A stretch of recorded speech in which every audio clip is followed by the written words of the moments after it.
Give me work. Give me the most abstruse cryptogram, the most intricate analysis, and I'm in my proper atmosphere. Then I can dispense with artificial stimulants. But I abhor the dull routine of existence. I crave mental exaltation. That is why I've chosen my own profession, or rather, created it, for I am the only one in the world. I call on Mr. Sherlock Holmes every few years, dropping into the familiar confines of 221B Baker Street, not to seek his aid in solving a vexing mystery, but for entertainment and comfort. I've been doing this since grade school, basically. Through library visits and black and white movies and public television, mysteries are solved, make no mistake. And Mr. Holmes, he stays young while I keep getting older and older and grayer. That's the greatest mystery of all.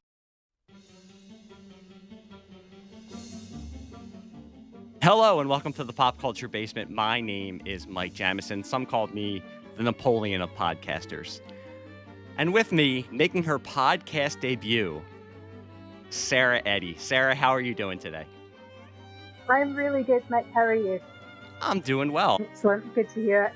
And I'm excited because this is another time I'm getting everybody addicted to podcasting. I'm doing my part to get people addicted to podcasting. I keep bringing on first-time podcasters, and now I've got Sarah on, and I'm gonna try to get her addicted to podcasting also. We'll see. I'll check back in after we record this in 3 or 4 months, and you'll probably have like 2 or 3 podcasts that you're now publishing. I'll see. Well, I listen to a lot of podcasts, and so I always think, I could talk about this or I could talk about that, but it's just getting the motivation to actually figure out how you go about it. I find I have more motivation to do podcasts than to actually go to work or adulting at all. So, yeah, once you get into it, that's all you want to do. You really don't want to do anything else.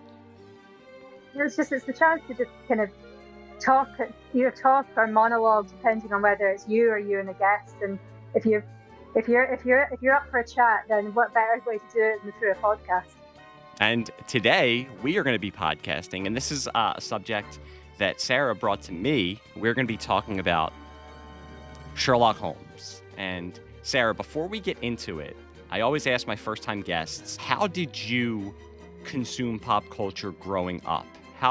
Did you have special places you would go to watch TV, to read? What was it like for you growing up, and how did you consume your pop culture? So I grew up in the 80s and 90s. I was born in the mid-80s, and my family actually moved out to Saudi Arabia when I was 2. So I spent pretty much my entire childhood over there. We'd come back to the UK for the school holidays, especially over the summer. So just to kind of give some context for this, at that time out in Saudi, I couldn't speak to it now, but at the time there was no cinemas. So any films that we watched, we'd either have to bring videos back from the UK or find a handy pirate who also had and you'd also always have some interesting editing as well because of the strict laws on what could and couldn't be viewed over there. Television was kind of a similar story. Until I was about 7, the only channel we had one English language channel, and the only things I can remember ever watching on that were Sesame Street, Full House, and America's Funniest Home Videos.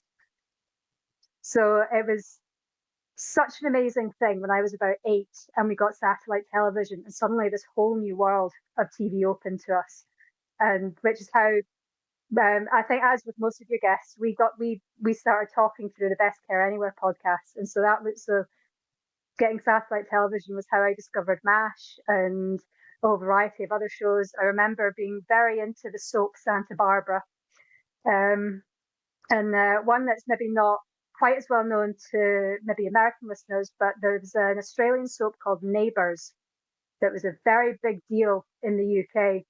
And so I finally got to discover Neighbours then as well.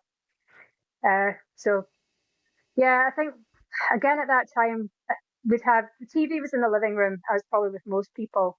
The games console was in my brother's room. And books, absolute book fanatic, so I would just read anywhere and everywhere. Just get try and get hold of a book. Again, first English language bookshop over there opened when I was about 11. So that book, luckily I had a very good school library, so I was able to get a lot of content from the school library. I just had a guest on. The episode hasn't posted yet, but I had just recorded an episode with a friend of mine, Andy Leyland, who is also in the UK, and we talked about one soap operas because I used to Mm. watch. My mom was a teacher, so she would tape soap operas in the 80s. She would watch General Hospital and All My Children, and she would tape her soap operas and then watch them at night. And in the summer, when my brother and I were off from school, she would still tape them, and my brother and I would sit with her and watch at night, and then we'd watch MTV. But it's always interesting. It's funny. People of our generation, we remember when cable television, or like you said, satellite television, when we first got that. For kids now, and my kids, who my son's 14 and my daughter is 11, they don't even watch TV that much. They may watch My son will watch sports with me, but other than that, he's really not watching live TV. And my daughter will watch Netflix with me or Hulu with me if I just rewatched the complete Buffy the Vampire Slayer with her, and now we're starting to watch Mm. Angel. So we'll watch the shows on Hulu. She'll watch Dance Moms with my wife on Netflix, but they're not watching live TV. So that's a foreign concept to them Mm. to imagine not having a million channels at their disposal. And for me, in the States here, growing up, for most of my childhood, it was 5 channels. It was 3 major networks, ABC, NBC, and CBS, and then I'm sorry, 6. Then we had PBS, which you mentioned Sesame Street, and I did an episode with Bella Sissa with Christmas on Sesame Street. So that Sesame Mm. Street was a big part of me growing up. And then we had UHF channels, and they were different in every city. I had channel 17 and channel 29 that would show. That's where I watched MASH on channel 29. That's where they would show the reruns. And there were the UHF channels were the syndicated programs and the cartoons that we would come home and watch in the afternoons. It wasn't until high school, and I was talking about this with my brother this week. I saw my brother. We can remember when they were installing the cable for the neighborhood to get cable, and I think we were one of the last neighborhoods in Philadelphia Mm. to actually get cable television when I was in high school, and that just opened up a whole lot. It was, of course, it was the late '80s, early '90s, MTV. It was when the Comedy Channel first started, so I was amazed because I got to watch old Saturday Night Lives. Now I could just go on YouTube and pull up any Saturday Night Live skit I wanted to. So yeah, it's always fun to hear people of our vintage talk about that. Talk about how we had to find our entertainment with the limited access that we had. And now, Mm. where you are, was it just BBC and ITV, or was it? And tell me if I'm wrong. I'm guessing, but I might be incorrect. Also, we had Channel 4 as well. Channel 4, I think, first came on the air in the early 80s, maybe about 90. Someone can correct me. It was maybe about 1981, 1982, or something like that, and that was always seen as kind of the edgy channel. So that would maybe that I think the show my parents always talked very fondly of was a show called The Word, which was kind of like a Friday night, quite anarchic show, and they would play live music and kind of had trying to do quite edgy interviews with musician with the guests that they had on. And then, oh no, what year did this channel appear? We had Channel 5 then made an appearance. I think that would have been maybe the late 90s and early 2000s. And that's always seen as, it's maybe a bit meaty for me to say, but it's always seen as kind of the trashy channel. So for example, on Saturday nights, at the moment, their current thing is every Saturday night there's some sort of royal documentary on about someone. I think they quite often quite like like having documentaries about the Duke and Duchess of Sussex, i.e., Harry and Meghan. That seems to be their favourite topic.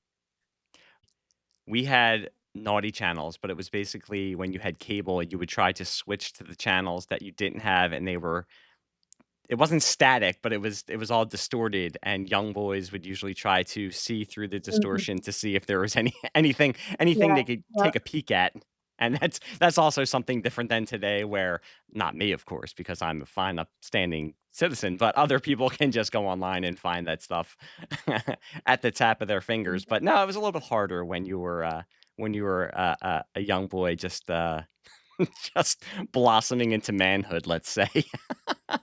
Well, Channel 5 not quite that bad. Although saying that, I do remember that that in order to, when the channel first came on air to make a bang, they did have a, so to speak, they did have a show that they called Naked Jungle. I cannot remember what it was about, but I did know that everybody was naked while during this show, and yeah, funnily enough, I wasn't allowed to watch that one. Well, now I'm gonna have to go on YouTube and see if I can find Naked Jungle. I'm gonna have to look more into this and do a little bit of You research. really, you really don't need to. Well, I'm gonna do a really smooth transition here. We're gonna go from Naked Jungle to introducing this the topic that we're talking about tonight, which is Sherlock Holmes. I mean, Naked Jungle, Sherlock Holmes, they go hand in hand. They're always That's mentioned together. similar.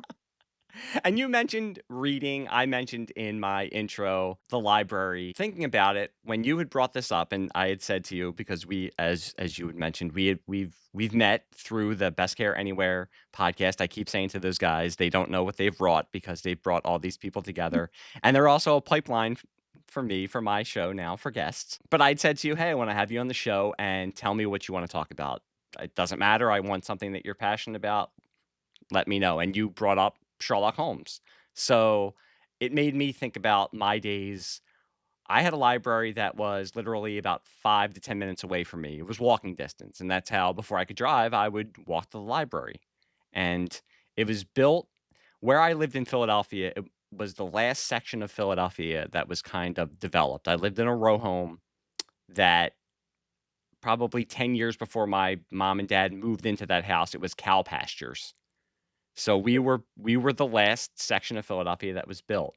So the library was built in 1979, and every time I think about it, it gives me a warmth because it was this early 80s, almost neo-futuristic type of architecture that they used. And I can remember, I'm talking about it now and I can see what it looks like and I can remember what it smelled like to go in there and what it felt like to sit in the certain chairs that I would sit in after I'd picked the book out and was looking at it before I would check it out. And there were not many, maybe my brother, but other than that, I did not have friends who said to me, "Hey, I'm gonna go to the library with you to go pick out books." I was most likely the biggest reader in my friend group, and I'm glad that I passed it on now to my daughter, who is a big, big reader. My son, not so much, but my daughter is also. And again, for her, it's a little bit easier. I have never taken her or any of my kids to a library. We just don't go to the library. You can get your books online or she has nice parents, I think, and we can go to a Barnes and Noble, one of the few bookstores remaining, and buy whatever books she wants to read. And she goes to her school library and takes books out. So I'm glad that that is still something that happens because I have fond memories of my school library also. So this long-winded explanation is that I can remember walking to my local library on Island Avenue in Philadelphia and checking out Sherlock Holmes books. And I don't know when I first started. My dad is a very, very big reader, but he was not an overt Sherlock Holmes fan, so I didn't get it from him. I don't know how I started to get into Sherlock Holmes. It's something that I just always remember reading and then watching movies and watching television shows. So for you, what was your origin story of Sherlock Holmes fandom and why did you want to talk about it? Yeah, kind of almost the same way that you're describing there. I don't ever remember when I first heard of Sherlock Holmes. Um, but when I was small, I seemed for some reason to gravitate to reading mystery books.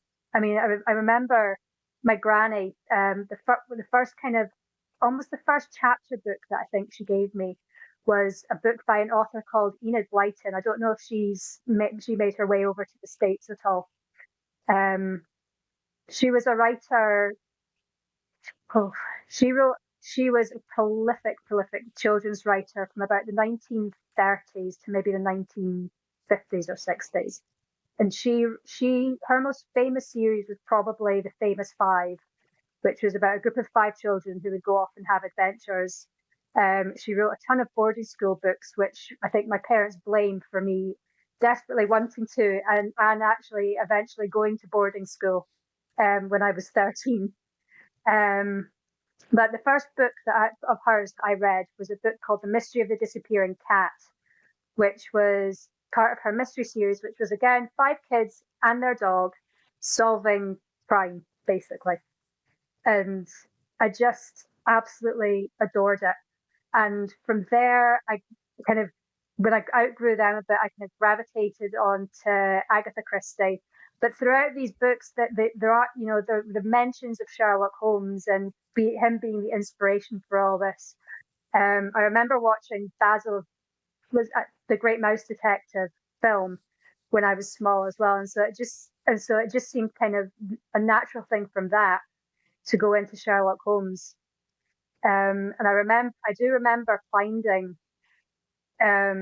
one of the books in the school library and reading it and just loving it. Just couldn't even tell you why. I just thought that the characters were so compelling, the mysteries were so clever, and it just seemed really exciting. And I also, as well as the mystery books, I was also very drawn to sort of kind of 19th century children's literature. So your the Secret Garden, all that sort of thing. Wizard of Oz, Anne of Green Gables. They were just my jam. First of all, Sarah, not many people actually asked to go to boarding school, so that's very interesting. But Yeah. what you're bringing up with all of that is something that I wanted to bring up because Sherlock Holmes holds the Guinness Book of World Records for being the most adapted fictional character. So, much like you're saying, you're going to hear mentions of him in other literature, and you have your pick of the litter in if you're a young child, you can watch The Great Mouse Detective and learn about Sherlock Holmes. If you're a little bit older, you can read a comic book and learn about Sherlock Holmes. You can watch the Basil Rathbone movies from the 40s. You can watch the Jeremy Brett Granada television show from the 80s into the early 90s. And this was something I wanted to bring up as I was thinking about the episode. I was thinking to myself, well, I'm going to make a point to say that Sherlock Holmes, you haven't really seen that many adaptions of him recently, and then I realized how stupid I was because I had forgotten Well, about Sherlock. I had forgotten about the Johnny Lee Miller television show Elementary that was out in the early 2010s. I didn't think about the Guy Ritchie Young Sherlock that is coming out on. I think it's coming out on Netflix. I might be wrong, but it's coming out on a streaming Amazon platform. over here. Yeah. Okay, it might be Amazon. And the Robert Downey Jr. movies that came out in the early 2010s. So yes, I was totally wrong in my assertion that, well, in the last couple of years there hasn't been that much Sherlock content. Yes, there has. And there's always been Sherlock content. It's over 100 years and he's still going strong. And one of my vivid memories was 1987, which was his 100th anniversary. And I remember an aunt of mine giving me it was this little figurine. It wasn't an action figure, it was a figurine, and it came in a little box that was supposed to be Victorian London, and it had an explanation. It probably had, the origin of Sherlock, or it talked about Sir Arthur Conan Doyle and when he was created and everything like that, that my mom put up on we had a curio that hung in our basement in my room in Philadelphia, and she put it up on there, and I always remember that from the 100th anniversary of Sherlock Holmes. And to get ready for this episode, I was watching a lot of documentaries on YouTube, and a lot of them were from around 85, 86, 87, leading up to and also during the year of his 100th anniversary. It would be interesting now if his 100th anniversary would have fallen in this media landscape, because I think there might have been a little bit more. There was a really good documentary with Christopher Lee hosting, who he's he was in an adaptation of The Hound of the Baskervilles, and he's also, I think he's played Sherlock Holmes also. surely must have. I'm not sure, but I could immediately see as soon as you said Hound of the Baskervilles, I thought to myself, he must have been Stapleton. Yes. Yep. Yeah, he'd be absolutely perfect for that.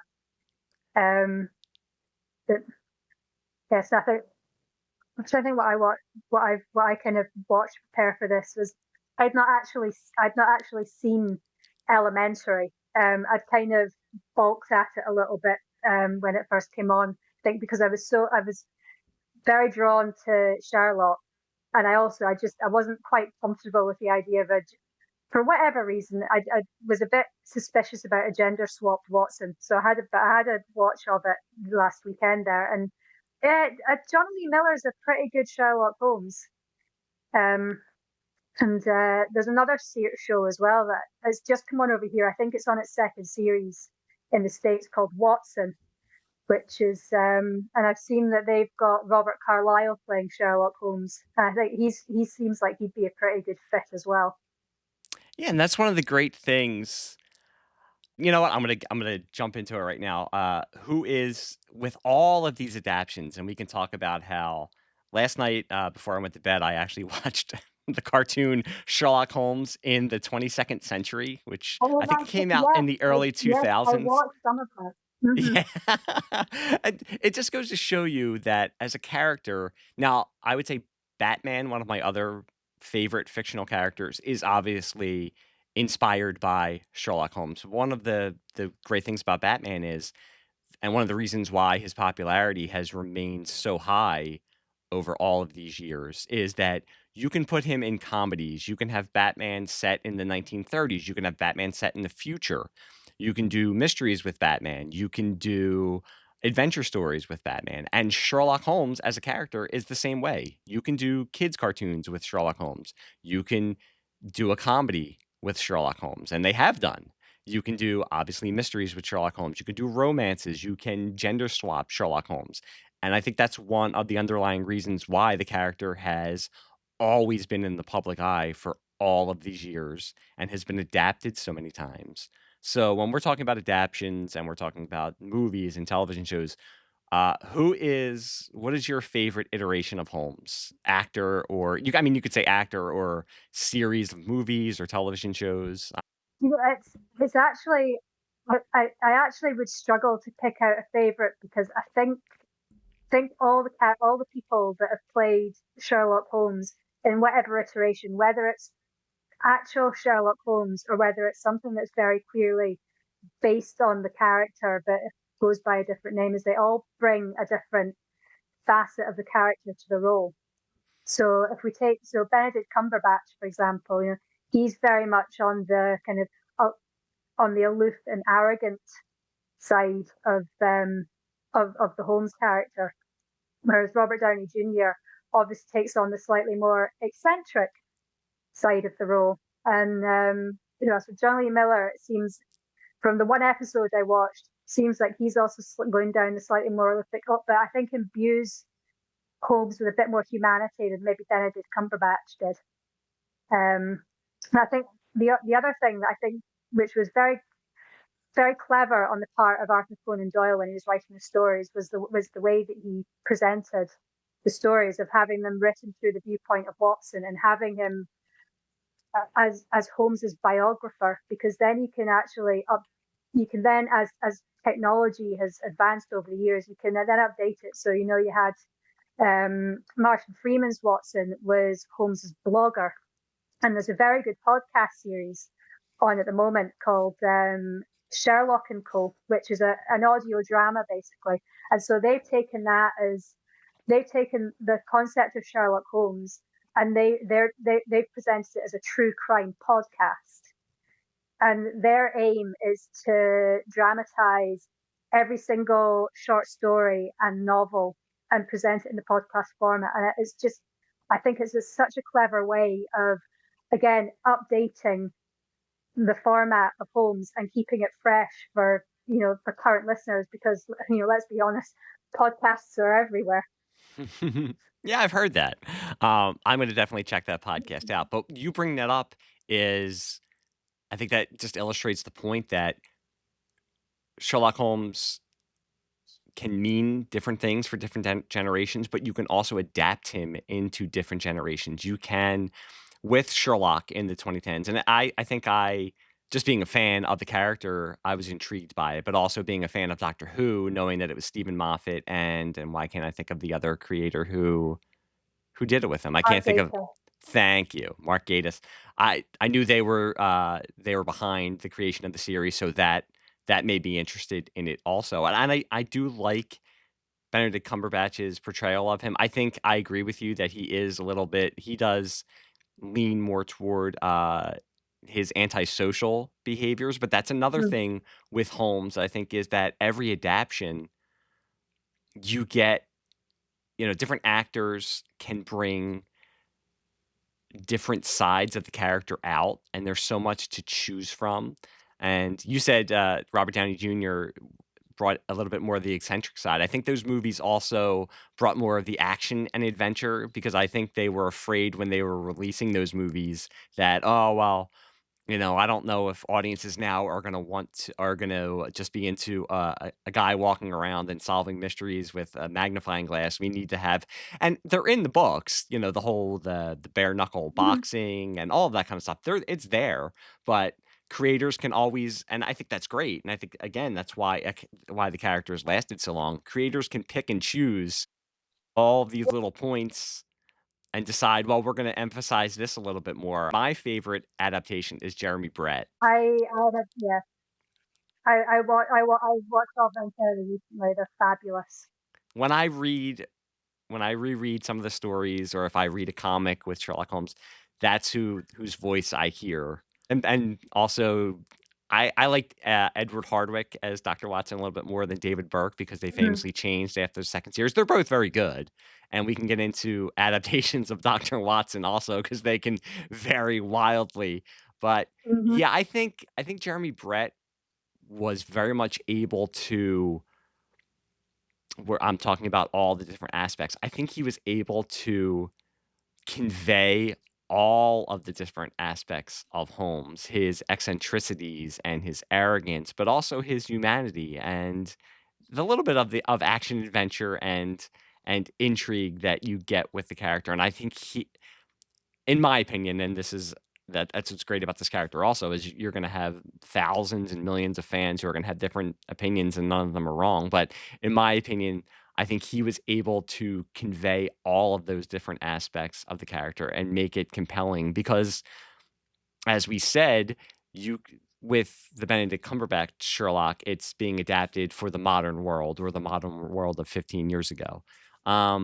You watch the Granada TV show with Jeremy Brett, and it's set in the time when the original stories were written. And you had said it also. I do find Victorian England or the Victorian age very interesting because it's right at, it's at the end of that industrial age. You're just getting Mhm. into modern times with cars and with technology starting to advance and the world changing. So it's very interesting to read those stories. And I think Holmes is a reflection of that. And Conan Doyle himself, in the way that he wrote the character, with using the techniques of forensic science and forensic detection. I mean, he didn't know that he was doing this, but it's stuff that was then advancing into the real world. I mean, even things like thumbprints and observation, and these are techniques then that would be incorporated into modern detection for Scotland Yard and for police in general in the years to come. So it's an interesting time, and I've always been fascinated by that, but to look at those stories, I think that's why I love watching them too, because they're aided very much by being filmed in the UK, so they have actual sites to use, and I find that fascinating also. And I'm also mad Mhm. because I've visited London twice and I have not gone to the Sherlock Holmes Museum, so I'm gonna try to rectify that next year when my family goes to London. But yeah, that is my favorite adaptation, but growing up, my family knew that I was a Sherlock Holmes fan, so, my parents grew up with seeing the Basil Rathbone movies, So I remember my dad saying, "Oh, you need to watch Basil Rathbone movies," and those were adapted and set in World War II because that was around the time that they were being released. So it goes to show you again that you can take the character and just plop him into any kind of timeline. You can plop him into the future for a cartoon. You can make him a dog, and he just works. And a mouse. And a mouse, exactly. And I did not watch any of them, but I know there is Sherlock anime also. There's supposed to be a lot of anime based on Sherlock Holmes. I didn't see any of it, and I haven't. Well, I'm not a big anime guy. I should have asked my son because he's an anime kid. But yeah, I didn't get to see any of that. No, I'm not. I'm a dabbler in anime, but I've not ventured into the Sherlock Holmes. I think Hayao Miyazaki's about as far as I go with that. Um, yes, no, I'm a keen. I'm a big fan of the Jeremy Brett series as well. I think he was just perfectly cast. And I think that I have actually been. I know I've been to Granada Studios, and I think when I went there, they still had the Baker Street set up. So, because I do remember going there, the main reason we went was the Granada Studios was where Coronation Street, which is I think it's now the longest running soap ever, but it's definitely the longest running British soap. It's been on TV since the 60s. And my mother very much wanted to go to Coronation Street. So one summer, then we went to Manchester to Granada Studios, and we went to Coronation Street. But they had various other sets up there as well, and I'm sure they still had the Baker Street set up from Sherlock Holmes. So that was quite exciting to, the cobble streets and the gas lighting, and it was dark as well, so it did have this really good this atmosphere that was just very eerie and very Victorian. It was great. Yeah, there's a meme floating around social media a couple weeks ago, and it had a picture of either a movie set or a TV set, and it said, this is my home," or "This is my warm place," or something like that. And I had put the swamp from MASH. But Love that. rewatching a lot of the Jeremy Brett Sherlock Holmes and looking at that Baker Street set, I would love to live in those Baker Street apartments. I mean, growing up, I think reading all these stories, I thought I wanted to be a private detective because I just figured, okay, I'm not gonna have any kind of schedule. I can wake up whenever I want to. I'll have a landlady who comes in and cleans up after me. I can just drop things wherever I want to, and I'm not gonna have to worry about cleaning up. But that Baker Street set just seems so warm and welcoming to me. I would love to sit in those chairs and I don't smoke a pipe, but every time I watch the Jeremy Brett Sherlock Holmes, I want to start smoking a pipe, and I need to have one of the really long ones that they have. So I'm very jealous. I would love to go, and it would be Yeah. great to see the actual set.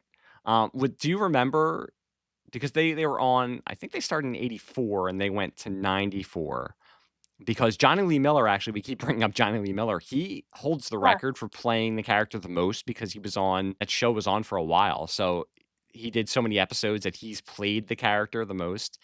But I Yeah, mean, the longest one. the Granada TV show, I mean, Brett did 41 or 42 episodes. So he played him for a long time. I mean, do you remember growing up watching it, or people talking about the show?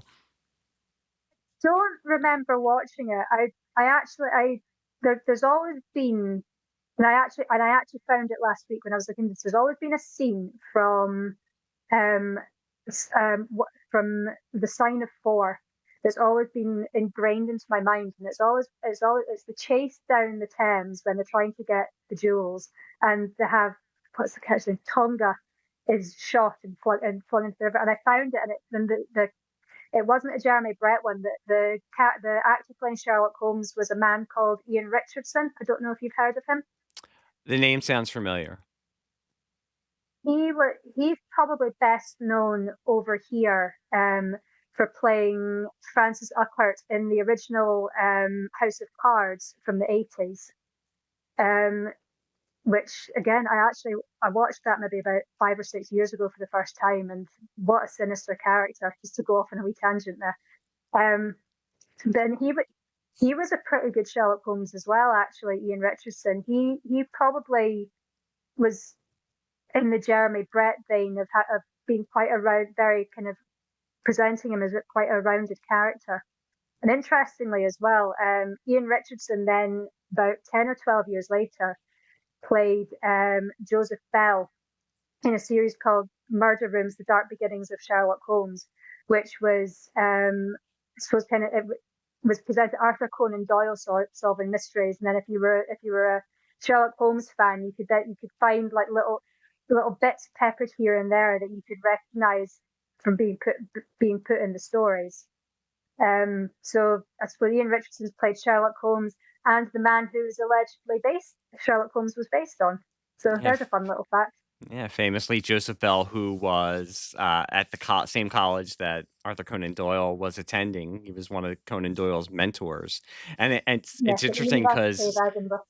yeah, Conan Doyle had said to him, "You inspired Sherlock Holmes," and Bell wrote back to him and said, "You're Sherlock Holmes." So they were like, "You are, no, you are." Yeah, growing up, the Jeremy Brett series was on PBS for us. It was on Mystery that would come on, I think, Sunday nights on PBS. I must have been the only 11 or 12-year-old who watched Mystery on PBS. So I was watching them. I think when it was probably reruns because I don't know if they were presenting them right after they were on in the UK, so I'm not sure. But that's how. And I now own the box set. I bought it a couple of years ago before I learned that I could watch all of the episodes on YouTube. But I do like having the box set because it has extras and all that kind of stuff. But I mean, we're going through what adaptations we love and the actors that we think portrayed Holmes the best. Do you have any favorite stories or favorite novels? Oh well, I mean, I was looking through. I was going through my very dog-eared copy of the complete Sherlock Holmes last weekend, Now, is that the and one with is that the one with is it the two book set that is kind of brown with a handsome cab on the front? no, it's a pink cover with a little oval photograph of Sherlock Holmes on the front of a just some excuse me, just some random actor who sat for a photograph. And then you've got the Persian slipper full of tobacco in the background and for the fireplace, and just little bits you can pick out from the descriptions of Baker Street.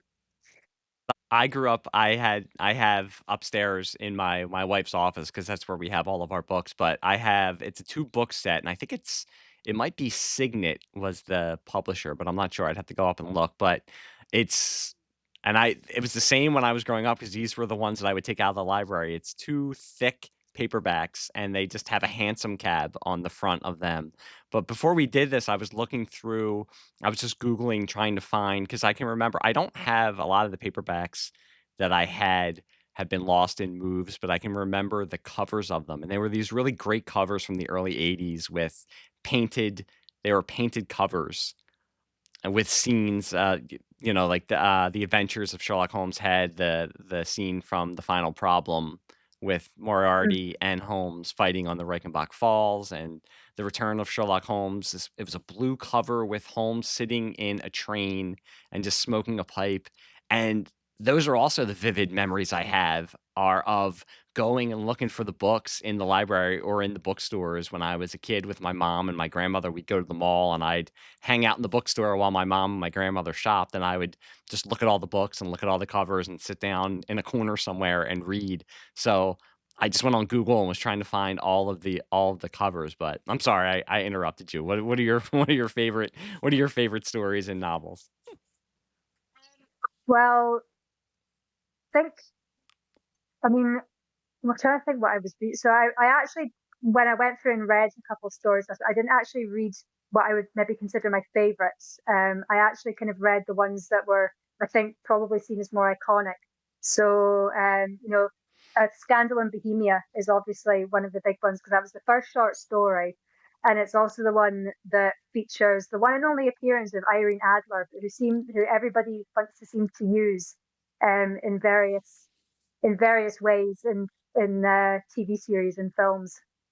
I read Silver Blaze because that's got probably one of the most famous Holmes quotes in it with regards to the curious incident of the dog in the nighttime. I was going to ask you, as we were talking about this, you made a point to single out Silver Blaze, so I wanted to ask you why. And then when I actually rewatched the Jeremy Brett episode, and it's a very good episode, and then I did remember that they brought that up, and I said, well, I actually should have said Elementary, but I didn't say Elementary. So I also just think it's a really cleverly plotted short story. You've got a horse that's been stolen from a stables.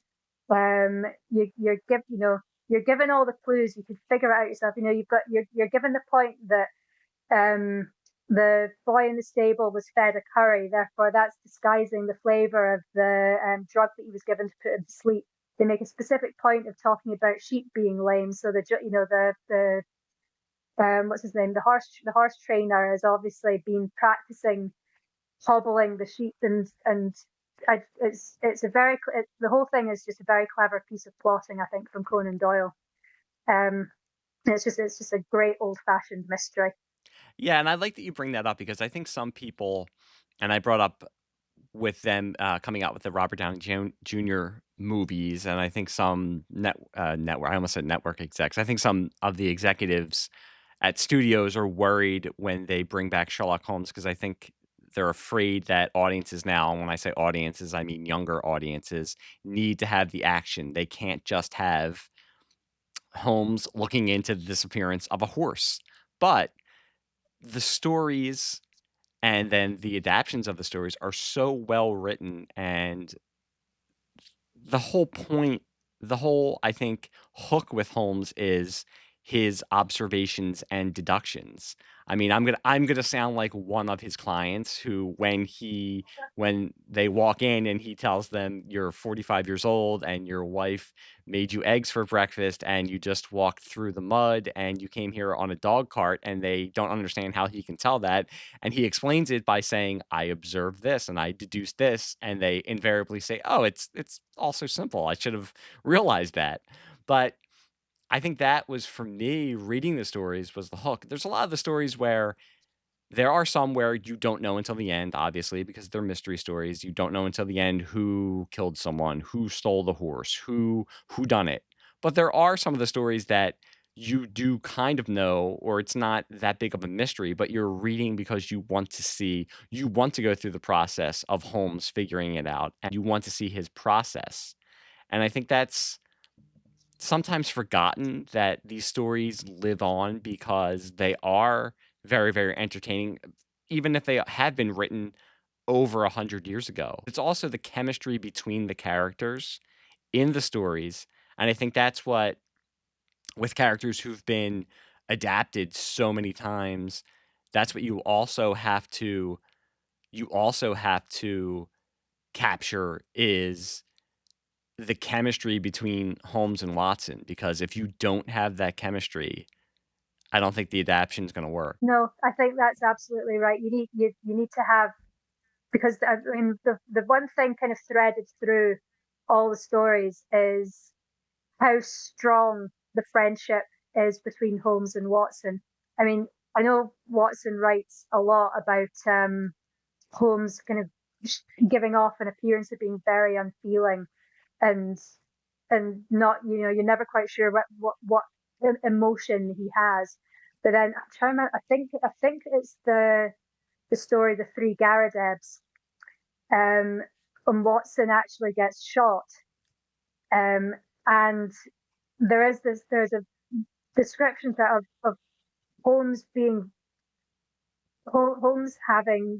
showing genuine fear and concern for his friend, who's, I mean, to be fair, Watson's not shot very badly, he's just grazed, but there is a very kind of quite moving passage about how Watson finally sees the depth friendship that Holmes feels for him, and I think it's quite cathartic maybe for the readers, because it's actually one of the later stories. I think it might be in the last of the collection, the last book of the collection, the case book. I might be wrong, but I think it is. I think you're right, and that is one of the looking into this also, I went onto Wikipedia just to get an overview, and that is one of the passages they pull out and they highlight is that I think Watson says that Holmes says to the person who shot him that if he would have died, you would not have walked out of this room alive. Yeah, And Watson says it that's was right. worth Yeah. it. All of that was worth it just to see the depth of how much he actually did care for him. And that's reading characters over a series of books. And then to finally get that, the readers themselves want to get that, because with a character like Holmes, it's there, but he's not a character who is always going to say it. He is never going to wear his emotions on his sleeve. I think one of the advantages of having Holmes being adapted so many times is getting to see the character played. I think that's why I love Brett, is that he will not overtly show that he cares for Watson, but you can tell just by the raise of an eye or or just a smirk, and you could see the depth behind that. And that's why I always appreciated their relationship in that in that show. For me, as we're talking about some of the stories, the Red-Headed League is one of my favorites, just because I, it just it just highlights the sometime insanity of the stories that Conan Doyle was writing, but they're so unique that it's basically it's basically a bank robbery story, but they go to such lengths to achieve what they're going to achieve, and it's entertaining. We're both laughing as we're looking at each other because it's so entertaining. I mean, it's not very believable, but it's very, very entertaining. It's one of my favorites. I've always been quite drawn to that. So as I come, it's not apparent from me, but I have red-headedness in the family, and so I think I've always been able to kind of empathize with that one. Because yes, the red-headed member of my family always complains about how rare they are. So none of them had to get a job going and copying out the Encyclopedia Britannica. No, they've luckily never encountered the red-headed lead. I think in that same vein is a story like The Speckled Band, which it's genuinely a creepy type of story, and it generally has a lot of tension in it. So that's one of my favorites as well. I wanted to go back also because you brought up A Scandal in Bohemia. That is a great story, and the character of now, do you say Irene Adler?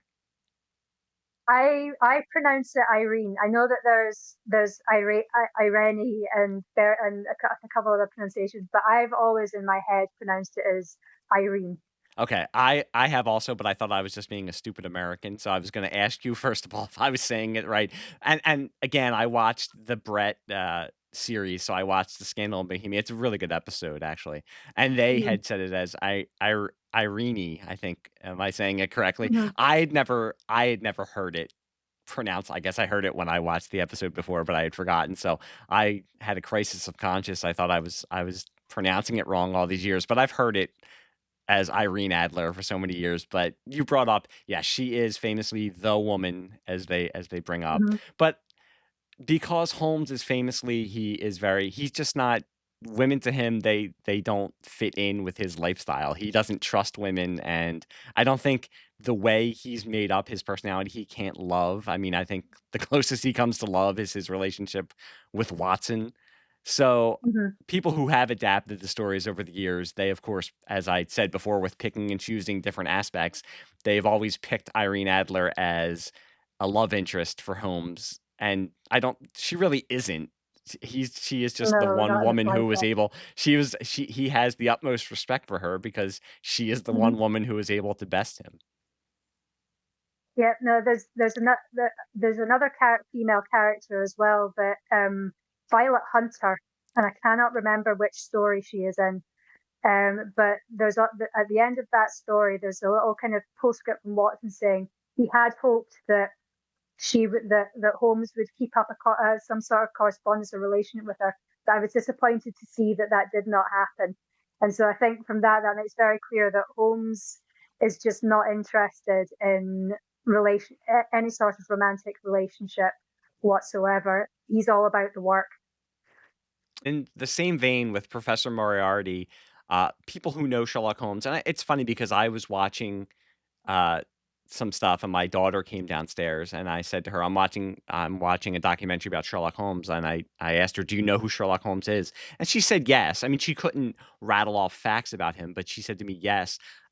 Sherlock Holmes is a character that just is in the public consciousness. You don't, as we both said, we both as fans don't remember when we became fans or when we first heard of the character. You just know about it. And it's the same thing with somebody like my daughter who's 11 years old has just heard Sherlock Holmes. But one of the things with Sherlock Holmes, if you know the character, you also know that Professor Moriarty is his archenemy. But it's funny because Moriarty appears in one story. In the one story where he's used basically as a device to kill Sherlock Holmes, and He is famously, mentioned in a second story, though. He which is, story? Which story is he mentioned in? he is mentioned in, it's one of the longer ones. It's one of the novels. It's one of the later ones, I think. Right? Is it one of the ones? Yeah. Is it in Valley of Fear? Yes, that's exactly what it is. Okay. He's mentioned in the Valley of Fear. I didn't reread it, so I can't quite remember what the whole plot of that one is. Sarah, I can't believe you didn't reread I can't believe you didn't reread the whole canon for this podcast. I know. I mean, I didn't reread a whole 1,000-page book in the space of a fortnight. I'm really sorry. For this unpaid podcast guest spot. But yes, no, he's mentioned it because it kind of turns out there that he's the mastermind behind whatever the mystery was in the Valley of Fear that I cannot remember. And clearly, I think because Arthur Doyle, when he was writing, he played kind of fast and loose with the timeline, which we're familiar with a certain TV series. So he clearly did that. I say he clearly. I theorize that he did that in order to try and kind of make Moriarty seem more sinister than he was. And they did a similar thing in the Brett series, because they have Moriarty behind being the ultimate person behind the Red-Headed League. Yeah. Which I have to say, I did when I rewatched that series a couple of years ago, I did think that was a very good way of just seeding in Moriarty, because in a book you can go and straight you can just bring in an arch nemesis and it's fine. But it doesn't quite work as well for a television show. You need to actually start seeding the character in. Yeah, I had rewatched the Red-Headed League, and I like that also. I like that they had made him the mastermind behind that, because as you just said, you can kind of do it in a book, and Doyle, as I said, famously had grown tired of writing the Sherlock Holmes stories. He wanted to write more historical novels and thought that Sherlock the stories were a little beneath him. So you just introduce, and this is the late 1800s. You're not thinking of how these characters are going to be adapted. So you could just introduce a character in this book, say he's the Napoleon of crime, and he's his arch nemesis, and use him to kill Sherlock off. But in thousands of adaptations since then, Moriarty has become basically the Joker to Sherlock Holmes's Batman. He's used as the arch villain. And I do like that they did that with the Brett series. You did bring up that he kind of played fast and loose with some of the facts. I mean, famously, Watson, I think he says in A Study in Scarlet that he has a shoulder injury that later becomes a leg injury. A leg injury. And yes, as you brought up, as fans of MASH, I should not worry about these things, because continuity from my favorite television show of all time was not their strong suit. So with Sherlock Holmes, again, something written in the late 1800s, and Conan Doyle never being able to imagine that his character would live on for all of these years. he wasn't expecting that people are going to be parsing through every word. But there are people, so fans, super fans call it the canon. These are all of the short Yeah. stories and all of the novels. And there's also something called the game or the great game, which is people who try to actually, because funnily enough, there are people out there who think Sherlock Holmes is a real person. They don't Yeah. realize that he is a fictional character. They think he's a real person. So fans who play the game or the great game try to put all of these stories and all these inconsistencies and make sense of it and use Mhm. they basically say that Conan Doyle was John Watson's literary agent and that Dr. Watson did exist and wrote these stories because he was having these adventures with Sherlock Holmes. So they try to, much like people now who, when I go onto an episode of Best Care Anywhere, I have a whole backstory for certain episodes in my head and I want to go on for 5 hours and give my fan fiction that I've come up with. Yeah. These people have developed, a way to explain away all of these inconsistencies. But it just goes to show you that, like, truly, Sherlock Holmes developed one of the first large scale fandoms. I mean, there have been societies that have grown Mhm. around the character over the years. There are obviously he's been adapted more times than Jesus Christ. That was in a documentary. They said the character has been adapted more times than Jesus Christ. There's documentaries that have been made about him. There have been studies that have been written about this character. So, yeah, it's just amazing to be able to look back and to realize that these stories were written so long ago, and you're never going to see the end of people adapting this character and talking about this character. No, I think Arthur Conan Doyle actually was. I don't want to say he was lucky, but I think he wrote the stories at just the exact right time. I think for something like that to take off. I was looking at that. The first story was written a year after the Jack the Ripper murders, which obviously really captured the imagination of the entire country, probably the world, to be honest. And I mean, that also still lingers as one of the great unsolved crimes of all time. And then, so obviously that was very much in the minds of people. And I think Conan Doyle writing stories about murder and gruesome things happening just came at the right time, and it was still very much in the imagination of the public.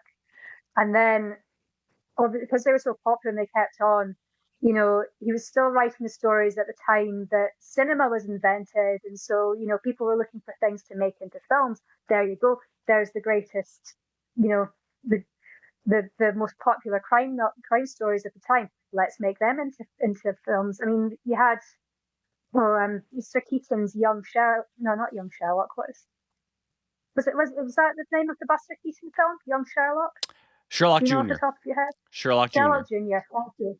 I have actually seen it. I should know. And so I think, and then just luckily, I think just each new era, there's always just been something ripe for taking from Sherlock Holmes that still captures the imagination of the public.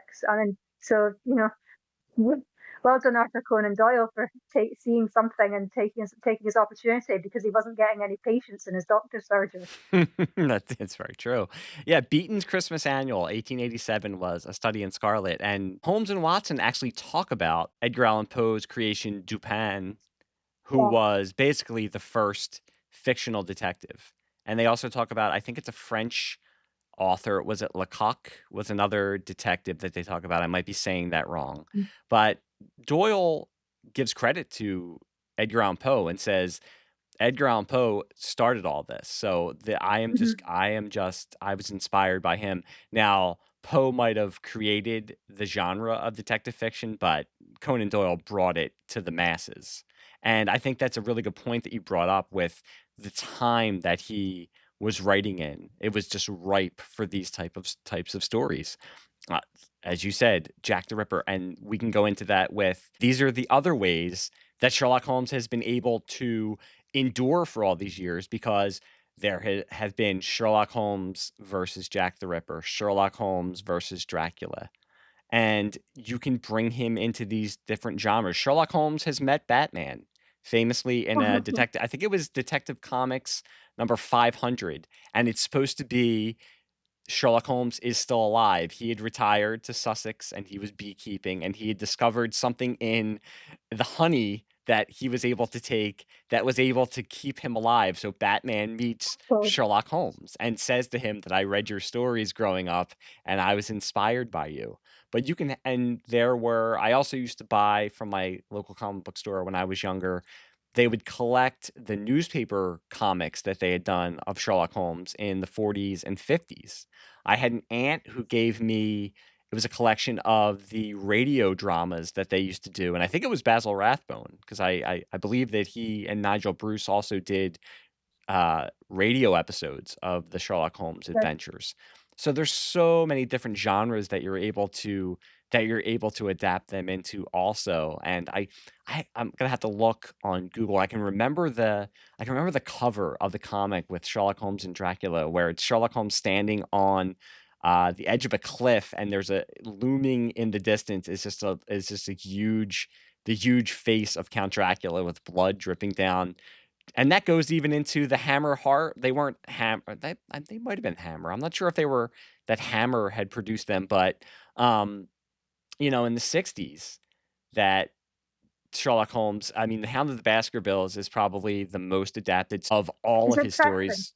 So I actually think that's quite a difficult. I mean, I understand why it's most popular because it's such a brilliant story. It's so atmospheric. But when your kind of solution is that it's a dog painted in effectively glow in the dark paint, it's quite difficult to get it coming across quite as spooky as it is on the page.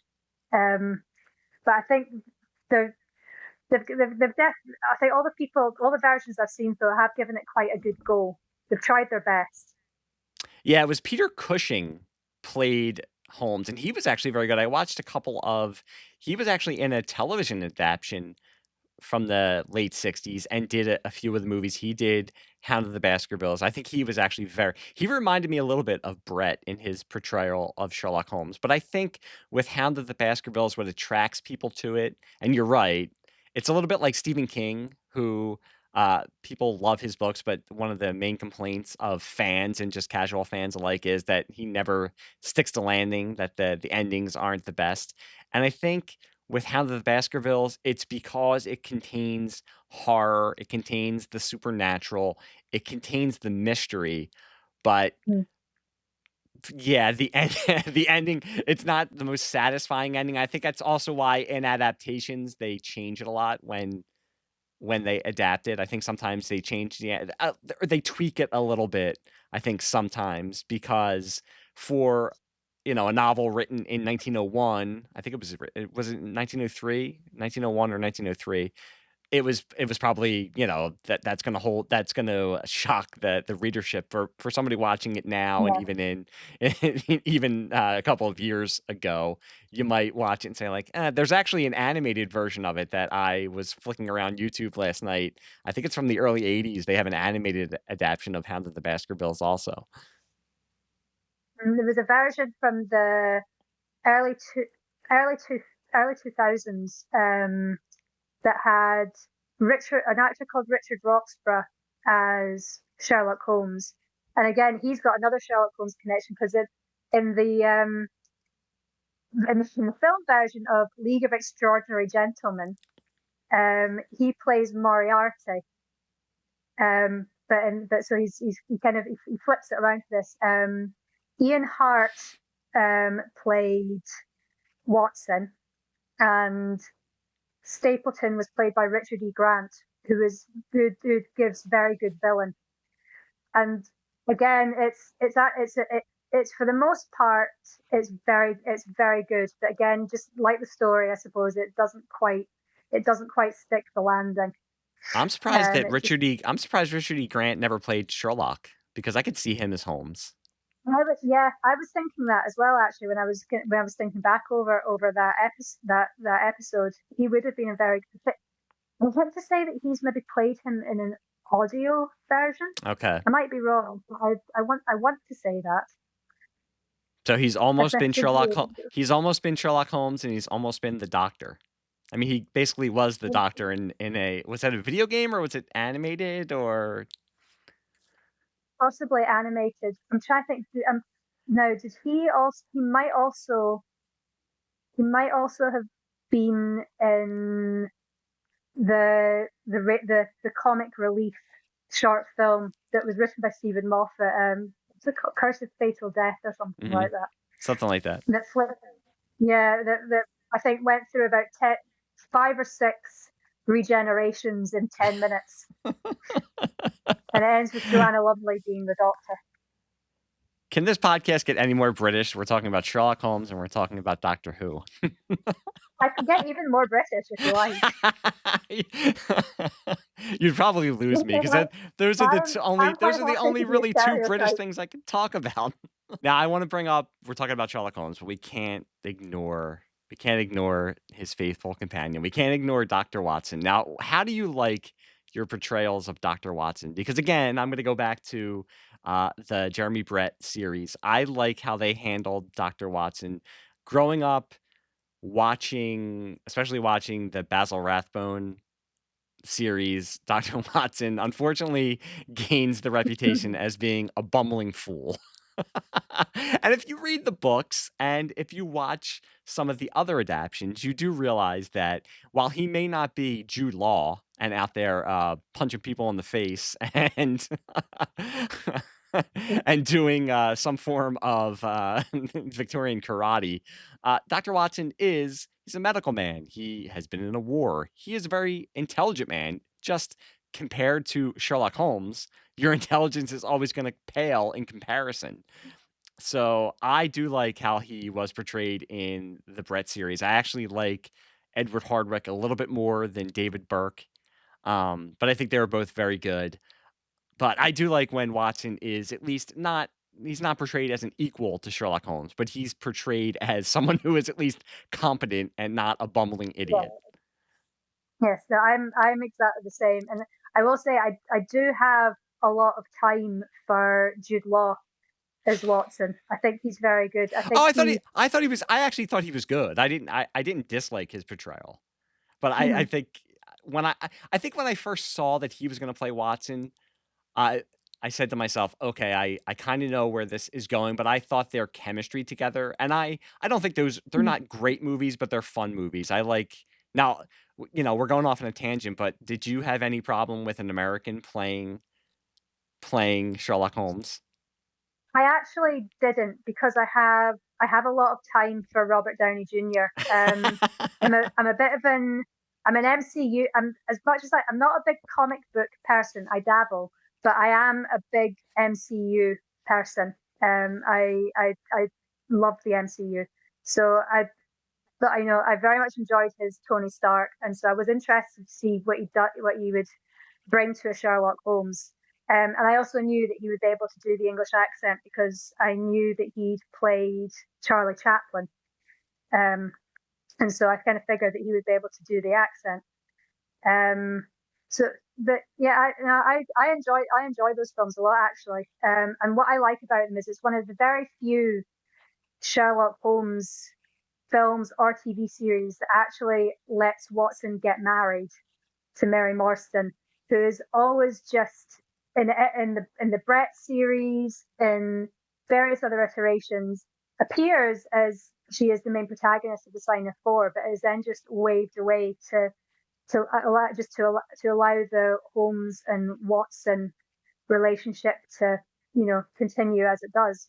But I always feel like it's a big disservice to a character who, to be fair, in the books, she's mentioned, but she's never really allowed to develop as a character. And so I like the fact that the Guy Ritchie films actually did give her some character, and it's the same with the Moffat series.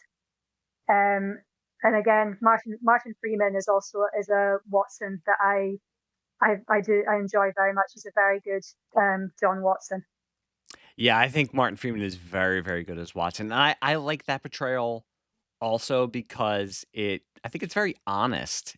in that we'd brought up where you're not going to get from Sherlock Holmes. He's very emotionally distant. And I think you get the frustration with Martin Freeman knowing that he cares for this person and you're supposed to be close friends. But, how do you deal with someone who, and I think Cumberbatch had said that his portrayal is Holmes as a highly functioning psychopath almost. Yeah. I mean, and you would, and again, this goes back to there have been over the years that there have been studies or people have tried to explain, okay, is Sherlock Holmes, is he OCD, is he ADHD? I mean, he's obviously a lot is mentioned of him being a cocaine addict or using morphine in times when he felt that he was bored, that there was nothing to stimulate his brain. And Mhm. back in the 1890s these drugs were legal, but Watson even then makes a point to say that he's Survivor. trying to wean him off because it's Mhm. he knows as a doctor that that is not that's not good for your body, even as both of them are smoking pipes, cigarettes, and cigars all the time. But that's another discussion. So I Watson, he's one of the original sidekicks, and that's something that is also developed from the Sherlock Holmes stories, is the idea of a character who you need him. He is chronicling the stories, but he is also the character that the main character is going to explain what is going on, and he's the audience surrogate. So we have a close relationship with Watson because we are Watson. We are the audience that is watching all these amazing things that Sherlock Holmes can do. And I think that's why I've always liked the portrayals like Martin Freeman, like Jude Law. I do like Jude Law. I think Law and Robert Downey Jr. have really good chemistry in those movies. I buy their relationship. And that's what I was saying before. You have to buy that relationship of the two Mhm. as friends. So I enjoy his portrayal, and I enjoy Edward Hardwicke and David Burke just because they bring a humanity to Watson. It's not a caricature.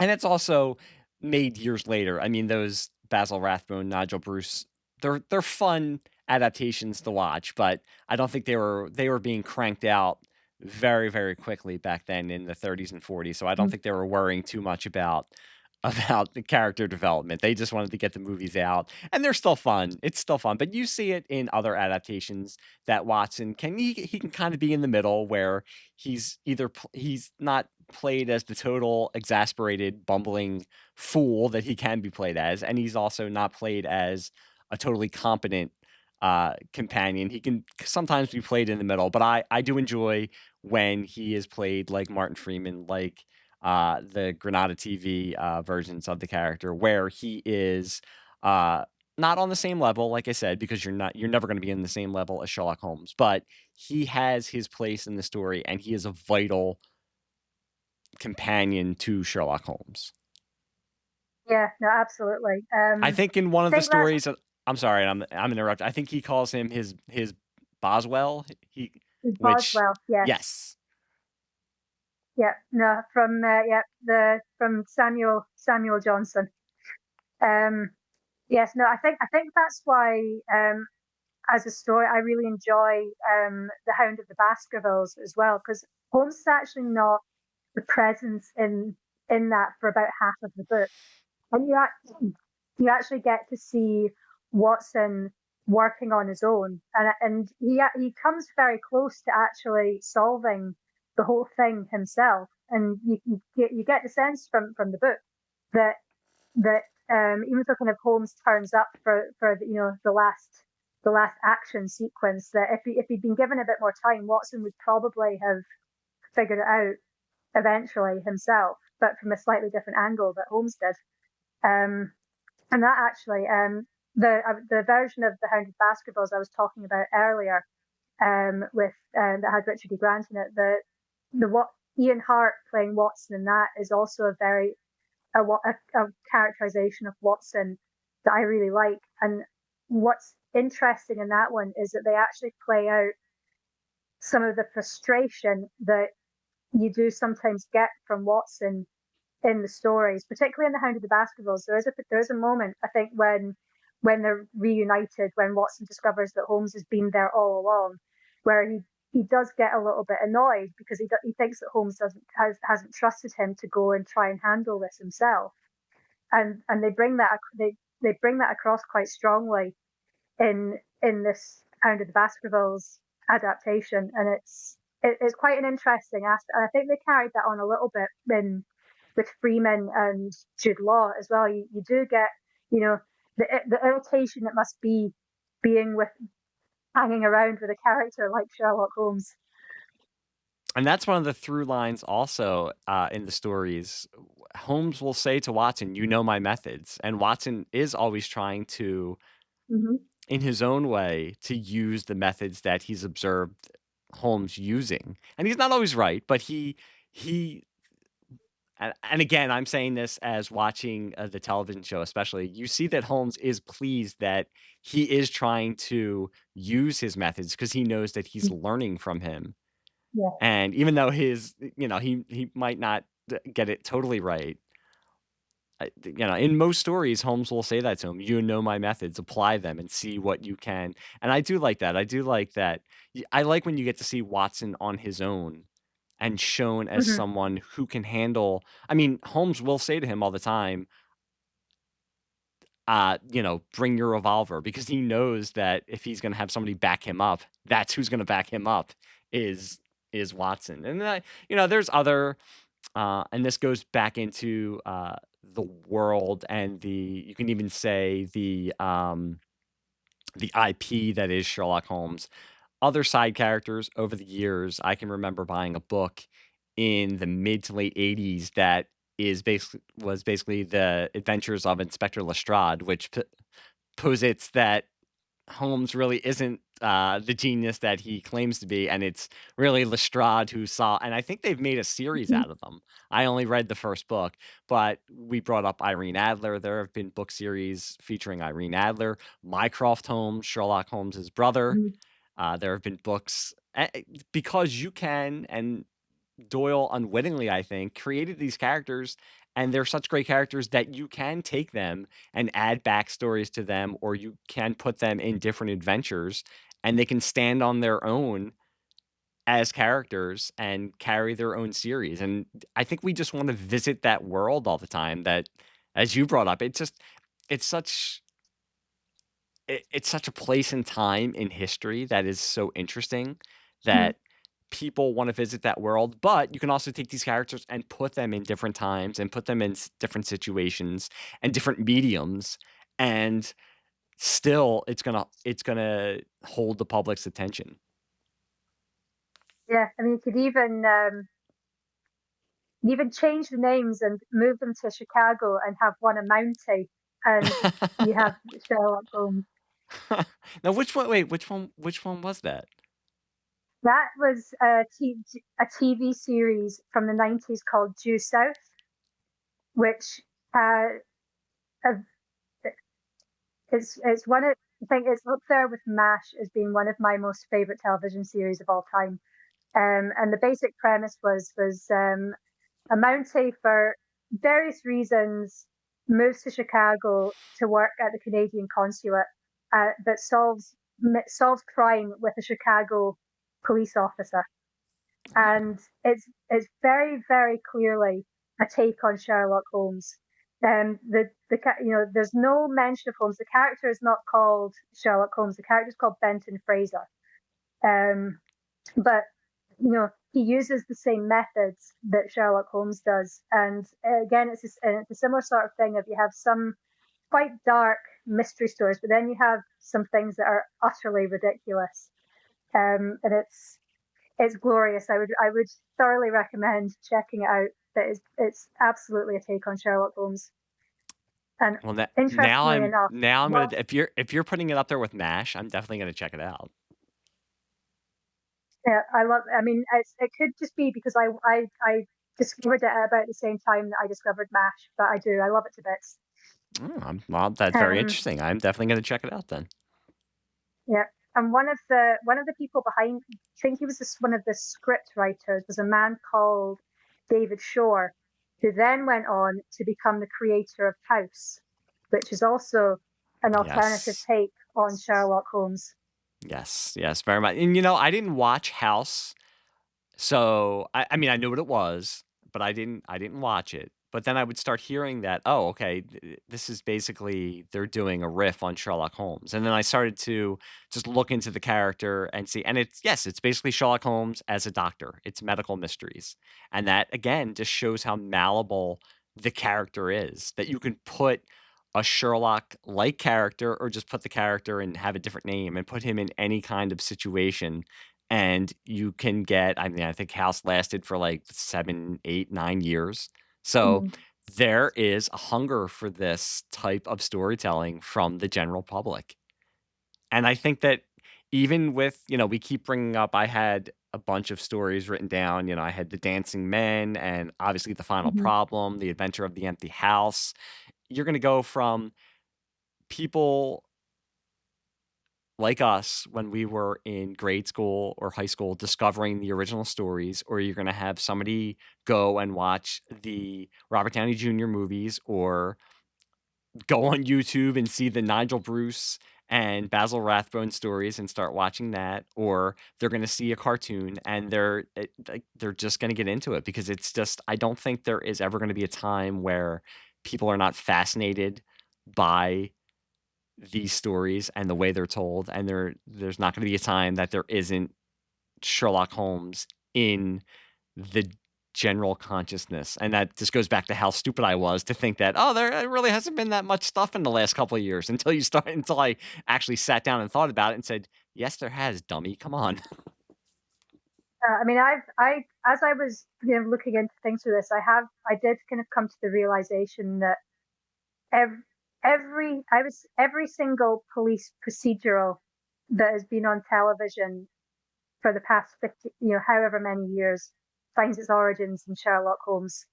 I mean, even just with the procedural aspect of it, you have you have all these shows that have just your one episode and everything is resolved in that episode, and that goes back to the short stories where you have a short story that's maybe 10 or 12 pages and everything is resolved in that story, and that's just the model that is carried on ever since they were first written. I agree.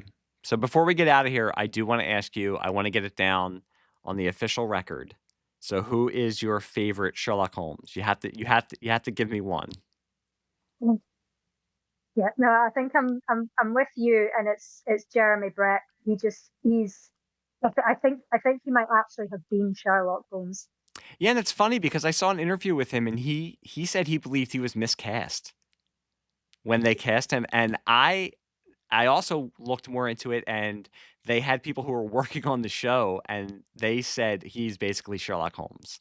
They said he fully became Sherlock Holmes, and I think he was very much aware of the legacy that he was stepping into, and I think he took that to heart, and it's a shame because he died young. I think he would have had So a lot more years playing the character. I mean, he had 10 years. They also did he and Edward Hardwicke did a stage play together also.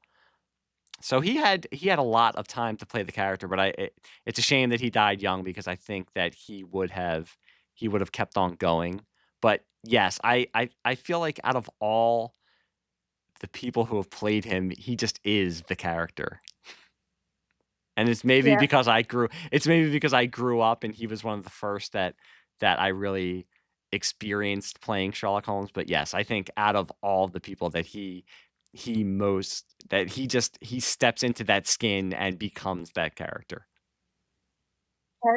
I'm just thinking about it now. ITV, that was the channel it was on. That's who Granada made it for.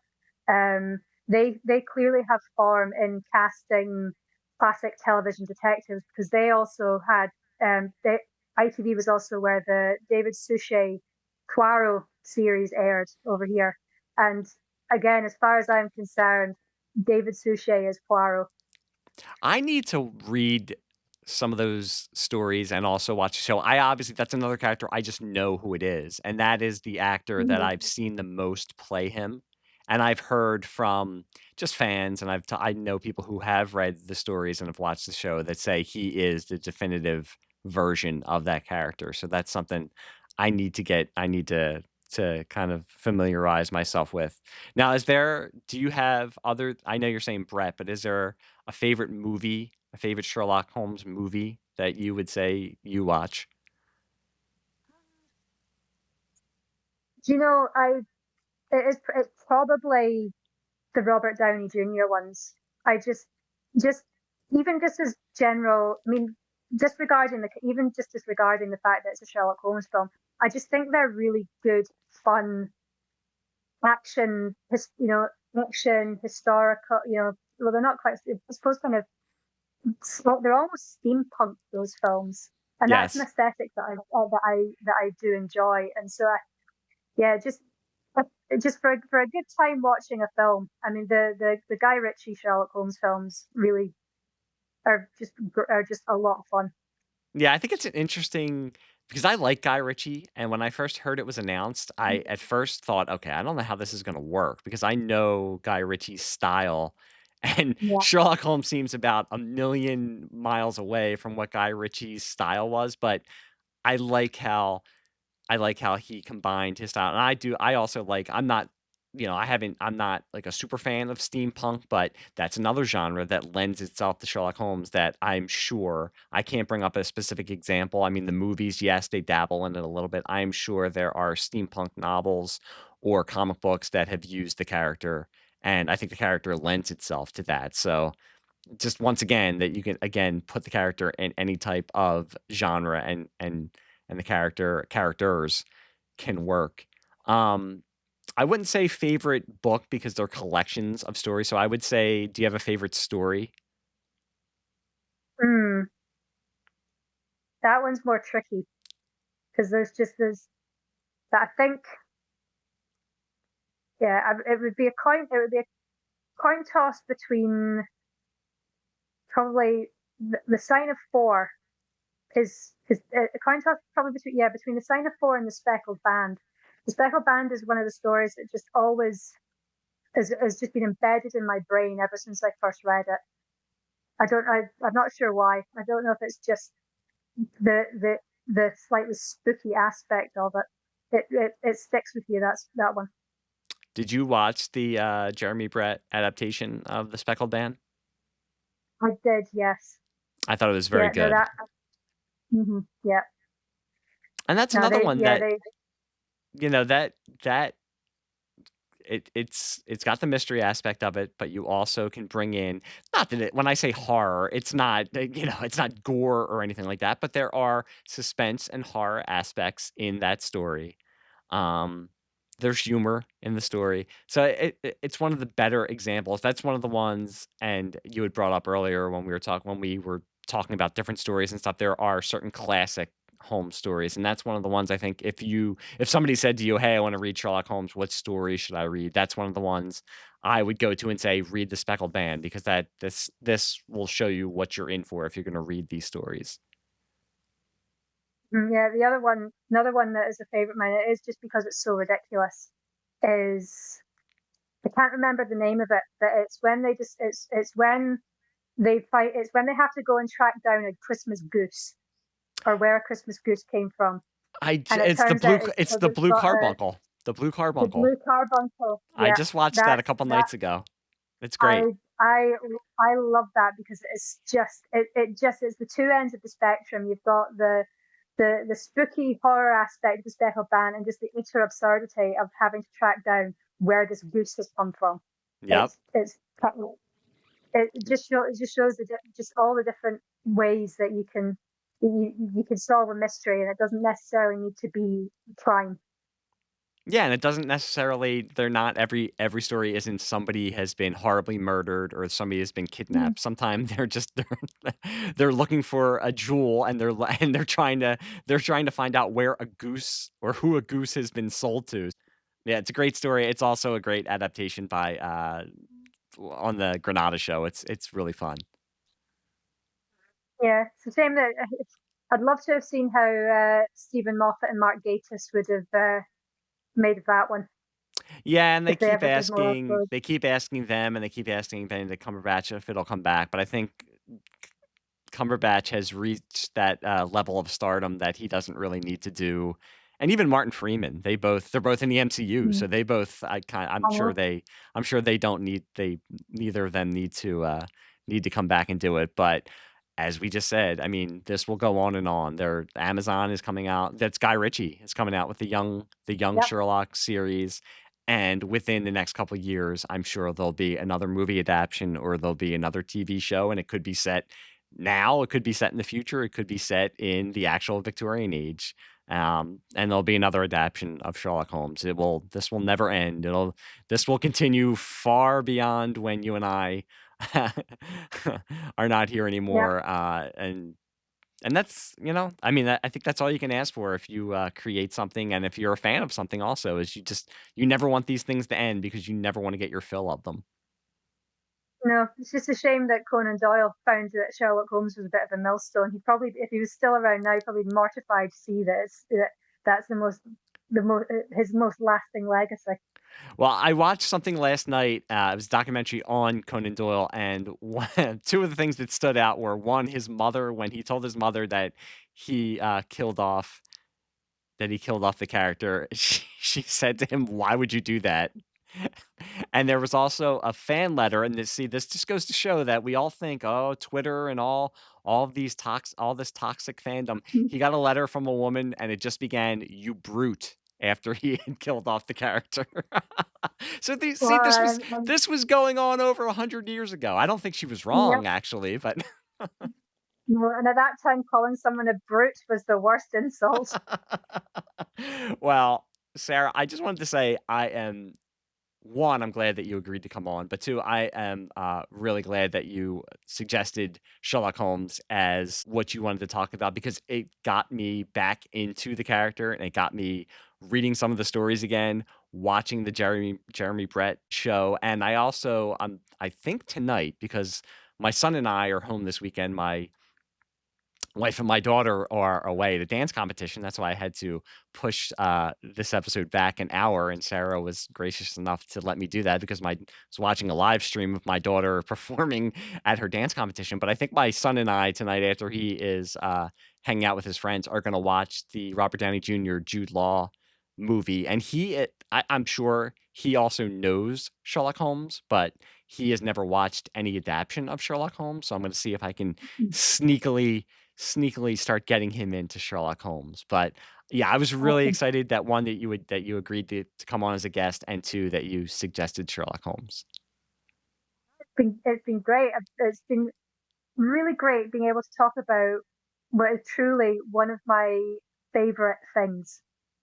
Good. And that's what, that's what I want this show to be. It's I just said to another guest who I'll have this episode coming on in a couple of weeks, but it was something that I don't want to give it away, but it was something that I was not super passionate about, but it was something he was. And I said to him, I would love to have you on, because I don't want to, even later in my life where now I've just become set in stone with what I like, I don't want to block myself from uh, learning about new things and possibly becoming a fan of new things. And with something like this, it's not that I wasn't a fan, but it's something that, much like I said in the introduction, I check in on Sherlock Holmes every couple of years. It's not something that I'm thinking about or watching every day or every year, but I might be cleaning up my basement, and I'll find the old comic books that I had, collecting some of those Sherlock Holmes newspaper strips, and just think, you know what? I might want to reread these. Or I might be, again, cleaning up this basement, because this basement is a mess, but organizing the books I have down here and saying, I had the Sherlock Holmes collections, and I had this one collection for his 100th anniversary, it was a bunch of mystery and horror authors did stories, and Stephen King was in there. And I remember buying this at Walden Books in the Deptford Mall when I was there with my mom and my grandmother. So Sherlock Holmes is not only just fandom for me, it's also fond memories of childhood. And now it's going to be hopefully getting my son or maybe even my daughter into it. So yeah, I was excited, and I was happy to jump back into his world. So I want to thank you again. Oh, not at all. It's been great. Good. And how was your first podcast experience? It was good. I think I warmed up into it. I was a bit nervous to start with, but I think as we went on, I started to relax a bit. You did great. And look, the cats didn't even make an appearance. I was waiting to see one of the cat. I was waiting to see the cat make an appearance. No, she decided that she'd rather just fall asleep instead. So thank goodness for that. We can be a bit disruptive.